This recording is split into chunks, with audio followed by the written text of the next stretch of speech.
ഇന്ന് May 1 labour day ആയതുകൊണ്ട് എല്ലാവർക്കും അവധിയായിരുന്നു. പക്ഷെ നമുക്കിന്നൊരു കല്യാണം ഉണ്ട്. അങ്ങനെ ഞങ്ങൾ കല്യാണത്തിന് പോയി. കല്യാണമൊക്കെ കണ്ടിട്ട് നമ്മളത് സദ്യ കഴിക്കാൻ വേണ്ടിയിട്ട് സദ്യാലയത്തിൻ്റെ മുന്നിൽ കാത്തു നിൽക്കുകയാണ്. അപ്പോൾ ഈ വിശ്രമവേളകളെ എങ്ങനെയൊക്കെ ആനന്ദദായകരമാക്കാം എന്നുള്ളതിനെക്കുറിച്ചുള്ള ചില പരീക്ഷണങ്ങളാണ് എൻ്റെ മക്കൾ ഇവിടെ നടത്തിക്കൊണ്ടിരിക്കുന്നത്.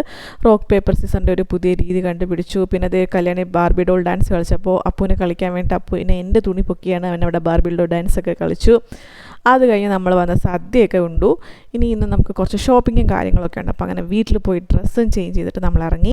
നമ്മൾ വരുന്ന വഴിക്ക് അവിടെ ലേബേഴ്സ് ഡേയുടെ റാലിക്ക് വേണ്ടിയുള്ള ഒരുക്കങ്ങൾ നടക്കുമായിരുന്നു. ഉള്ളൂരുള്ള ഡീക്കാത്തലോണിലാണ് നമ്മൾ എത്തിയത്.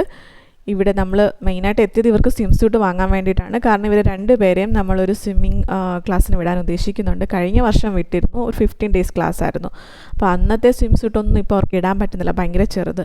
അങ്ങനെ നമ്മൾ വീണ്ടും വന്നിട്ട് ഒരു സ്വിം സ്യൂട്ട് പർച്ചേസ് ചെയ്യേണ്ടി വന്നതാണ്. ഈ സെയിം സാധനം തന്നെയാണ് ഞാൻ 2 പേർക്കും വാങ്ങിയിട്ടുള്ളത് കേട്ടോ, സൈസ് വ്യത്യാസത്തിൽ.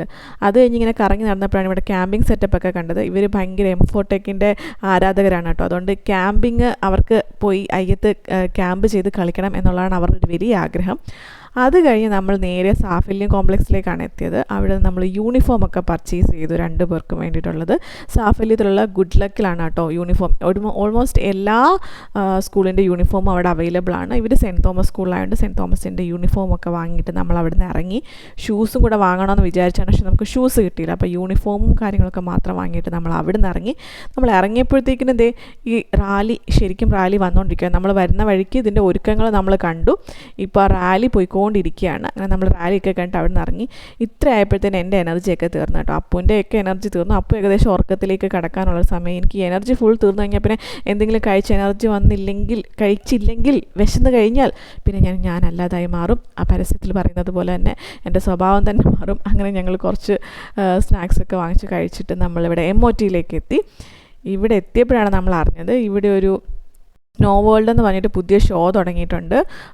550 ആണ് അഡൾട്ട്സിന്, അതുപോലെ തന്നെ 450 കിഡ്സിനും. അങ്ങനെയാണ് കേട്ടോ.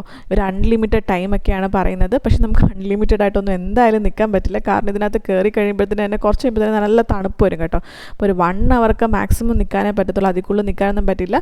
പിന്നെ കുറേ ആക്ടിവിറ്റീസൊക്കെ ഉണ്ട്. നമ്മളപ്പം കുറേ ആക്ടിവിറ്റീസൊക്കെ എൻജോയ് ചെയ്തു.